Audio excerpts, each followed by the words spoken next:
اعوذ باللہ من الشیطان الرجیم بسم اللہ الرحمن الرحیم۔ آج ہم لیسن نمبر 10 دیکھیں گے جس میں ہمارے پاس 3 لیٹرز ہیں۔ الحمدللہ اب ہمارے کل 6 لیٹرز رہ گئے ہیں، جن میں سے 3 آج کے لیسن میں کریں گے اور باقی 3 نیکسٹ کلاس میں۔ اگر آپ نے پچھلی ویڈیوز نہیں دیکھی تو ان کو ضرور دیکھ لیں تاکہ آپ کو سارے حروف کے مخارج کی اچھے سے پریکٹس ہو جائے۔ ہمارے آج کے لیسن میں جو 3 لیٹرز ہیں، سب سے پہلے ان کا مخرج دیکھتے ہیں، کیونکہ جب ہم مخرج کا خیال رکھتے ہیں تو پھر ہمارے سارے لیٹرز آسانی کے ساتھ ادا ہو جاتے ہیں۔ اور ان 3 لیٹرز کا مخرج کیا ہے؟ جب ہم اپنی زبان کی نوک کو ثنایا علیہ کے کناروں کے ساتھ ٹچ کرتے ہیں تب 3 لیٹرز ادا ہوتے ہیں، ثا، ذال، ظا۔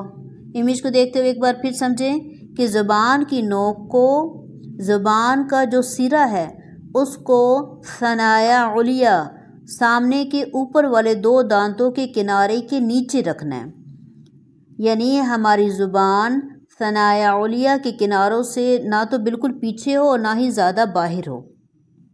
ہماری زبان کی تھوڑی سی نوک اوپر کے 2 دانتوں کے بالکل نیچے ہوگی تو تب یہ 3 لیٹرز ادا ہوں گے۔ ان میں سے فرسٹ لیٹر کو دیکھتے ہیں۔ فرسٹ لیٹر ہے ثا۔ ثا، اس کو ادا کرتے وقت 2 باتوں کا خیال رکھنا بہت ضروری ہے۔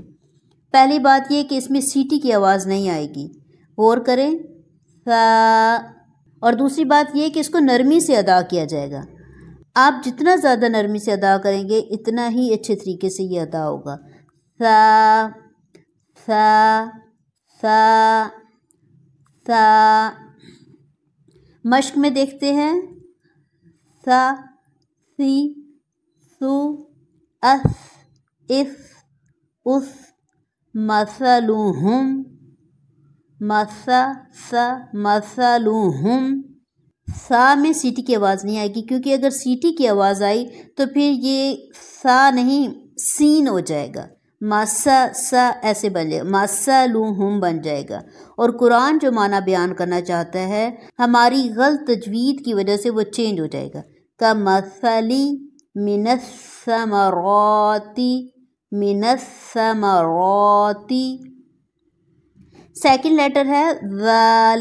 اس کو پڑھنے میں اکثر لوگ غلطی کرتے ہیں، یعنی زا اور ذال جب ساکن حالت میں ہوتے ہیں یا حرکات کے ساتھ ہوں تو ان کو سیم ہی پڑھ دیا جاتا ہے، حالانکہ ان دونوں میں بہت فرق ہے۔ ذال نرم لیٹر میں سے ہے اور اس کا مخرج ثا والا ہے۔ اسی طرح زبان کی نوک کو ثنایا علیہ کے کناروں کے نیچے رکھیں گے اور نرمی سے ادا کریں گے، ذال۔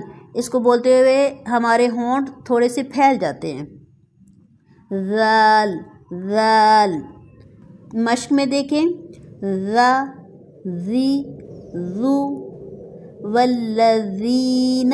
اب اس ذال کو اگر آپ سختی سے پڑھیں گے تو پھر یہ ذال نہیں رہے گا بلکہ زا ہو جائے گا، جو را کے بعد زا آتی ہے وہ والی، تو نرمی سے ادا کریں گے، والذین آذانہم، آذانہم لذہب۔ تھرڈ لیٹر ہے ظا۔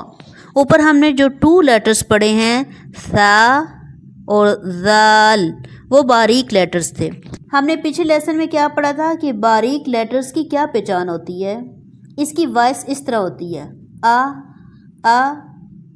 ثا، ذا، اور موٹے کی کیا ہوتی ہے، او۔ باریک آ، موٹا او، آ، او۔ اب ہم جو لیٹر پڑھنے لگے ہیں یہ موٹے لیٹرز میں سے ہے، جیسے ہم نے پچھلے لیسن میں تو کو موٹا کر کے پڑھا تھا، اسی طرح اس کو بھی موٹا یعنی پر کر کے پڑھیں گے، لیکن لپس کی شیپ بالکل بھی سرکل میں نہیں آنی چاہیے۔ ادا کریں، وا، وا، وا۔ مشق میں دیکھتے ہیں، وا، ذی، ذو، از، اذ، اذ، یظنون، عظیم، ظالمون۔ اگر آپ اس کو موٹا نہیں پڑھیں گے تو یہ ذال بن جائے گا، اس لیے اس کو پر کر کے موٹا پڑھنا ہے، ظالمون۔ نیکسٹ کلاس میں مزید 3 لیٹرز کے ساتھ ہمارے حروف تہجی انشاءاللہ کمپلیٹ ہو جائیں گے۔ عربی زبان کی بنیاد انہی حروف تہجی پر ہے۔